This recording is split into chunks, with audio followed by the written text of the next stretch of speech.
Hello everyone! So here we are again to give you the latest update regarding the new Gundam release from Bandai. And the latest we have now is this HG1144, the Gundam First, with the price tag up 617 yen and 17 US.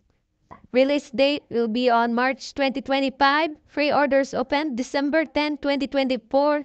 And pre-orders close February 19, 2025. Company, Bandai Namco Asia. The action base is sold separately. So let's go to set content.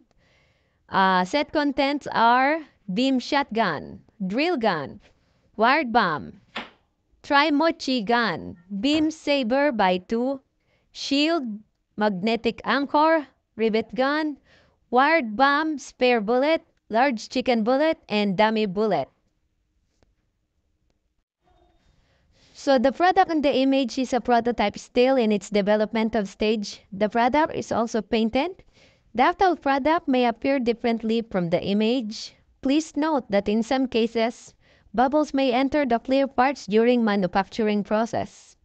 This product cannot be found in model kit shops. This product may be on sale in events or other projects held by the Bandai. Only a limited number of this product is available at Premium Bandai. Then let's go to the specifications of the item. So the only specifications they stated is the materials. So materials consist of PS and PVC plastics.